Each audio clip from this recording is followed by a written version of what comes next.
Hello, Mr. Oliver. Your orthopedic surgeon asked me to do an assessment on you to get you ready for your upcoming knee surgery. Make sure getting my knee done. You are indeed. We got to get you checked out first, make sure that you're good to go. I did want to ask before we started, I am teaching a course this semester on physical assessment, and my students haven't been able to meet because of COVID. I was wondering if it'd be okay if I recorded your lecture and shared that with them. Yeah, sounds great. You can call me Earl. Perfect. My wife Beverly went through the same thing a couple weeks ago. Ah, yes, dear Beverly. I do recall meeting with her. Well, yeah, she loves you. That would be great. We would appreciate it. Well, Earl, we are going to be focusing on your chest and lung assessment a lot today, especially where you've had your extensive smoking history. And I know the last time you were here about a month ago, we were kind of on you about smoking, and we gave you that inhaler to be using at home. So we're going to be really taking a look at that to make sure that you're ready, okay?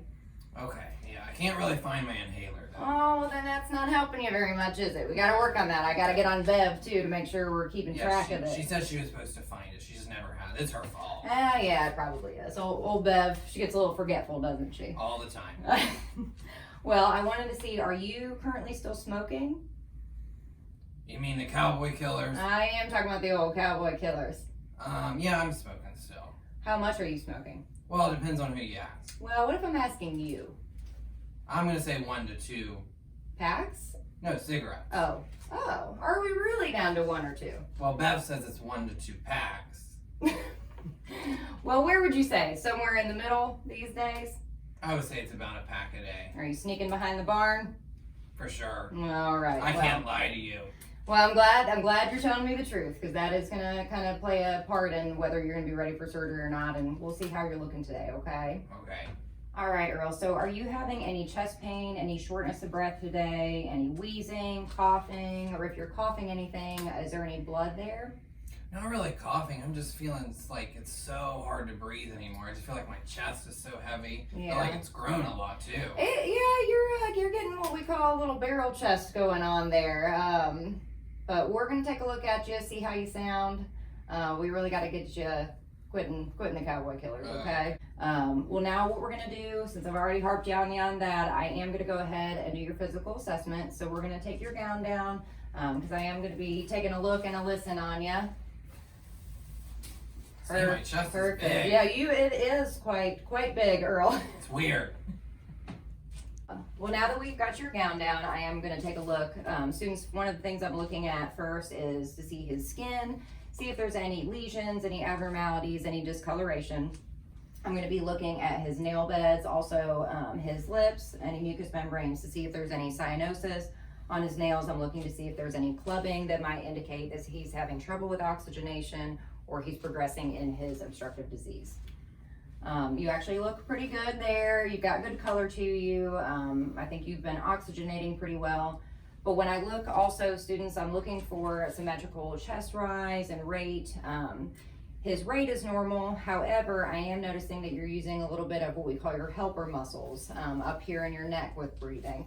And that's pretty consistent with you saying it's a little bit harder for you to get air in. So we got to find that inhaler. Got to find that inhaler and get you breathing a little bit better, okay? I am gonna be touching on your chest. Is that okay? Yeah, that's fine. My hands might be a little bit cold. Students, what we're looking for here is to identify a few anatomic landmarks. It might be a little bit difficult on people depending on what the size of their body habitus is. We would be looking to assess their trachea and make sure that it's midline. Yours looks perfect. From here, we can slide our fingers down to find the sternal notch. From here, we were able to assess where the ribs are. So from the sternal notch, you would move lateral and find the second inner space of your ribs, and then you can work your way down to assess all 12 ribs on either side.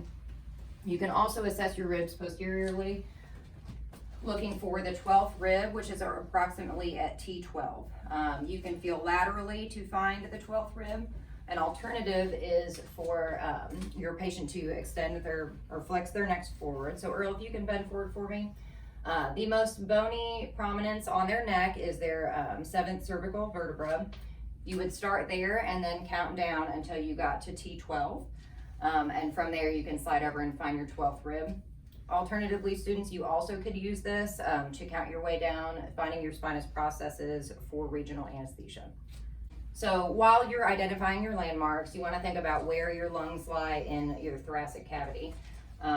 So your apices are at the top and the base is towards the bottom. Your right lung has 3 lobes and your left lung has 2 in order to make room for the heart. We do want to identify those. That gives us an idea, one, where to listen to for certain sounds in order to make sure that those sounds are normal.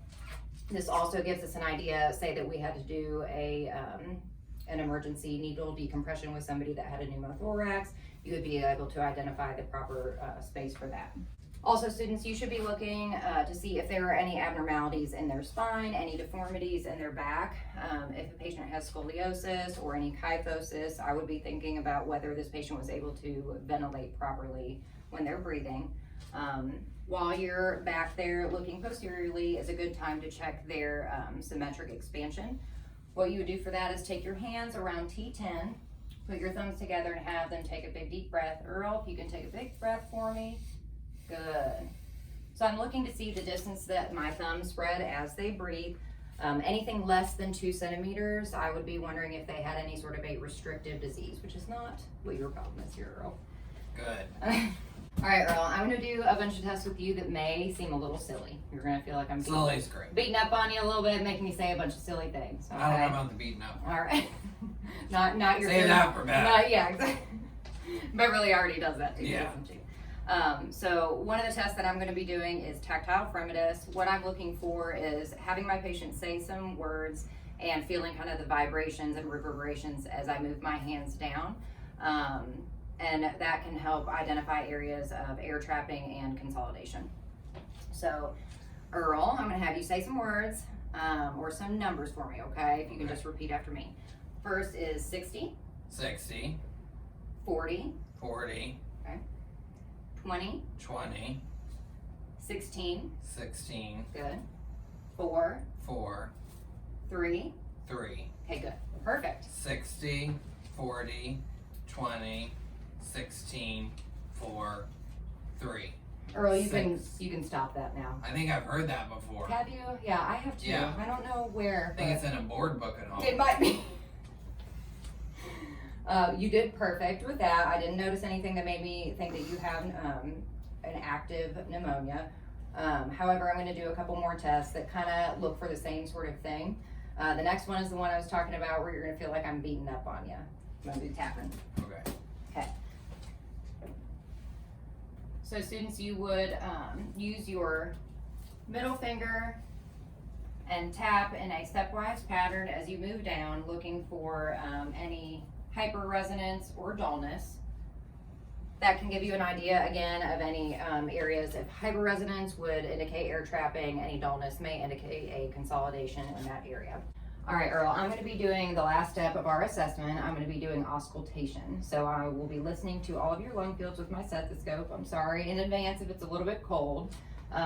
With that, what I'm listening for, students, is for adventitious breath sounds. So that could be crackles, which might indicate not just a pulmonary disease, but also that you might be having an issue with your heart, such as congestive heart failure. That might also indicate to me that my patient has an active pneumonia. If I had wheezes, that may indicate an obstructive disease, such as asthma or COPD emphysema, as well as like bronchitis. I might hear bronchi. Again, I'm sorry if my stethoscope is cold.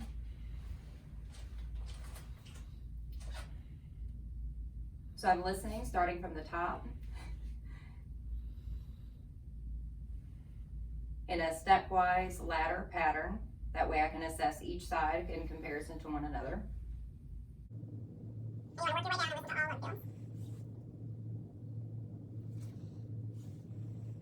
to all of them. You do the same for the front.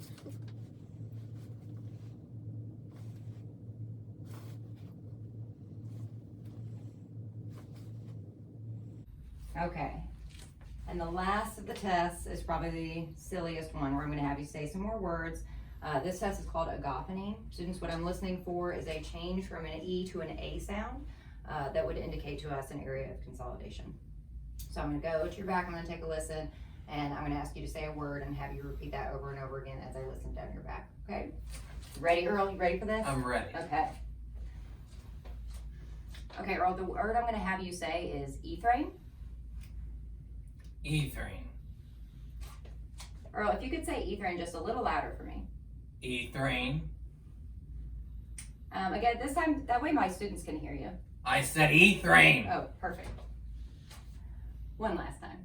Ethrain. Perfect. Well, Earl, you did a great job. I don't see anything prohibiting you from having your knee done, but I don't think I'm going to let you have it done immediately. I do want you to quit smoking and be able to show that you have quit smoking for at least 6 to 8 weeks prior to surgery. Okay? I'm gonna quit. All right, I'm going to get on Bev. I'm going to give her a call. Yeah, don't let's leave her out of it. All right, let her know I like what she did with your hair. Okay. All right, good to see you again, Earl. Yeah, thank you.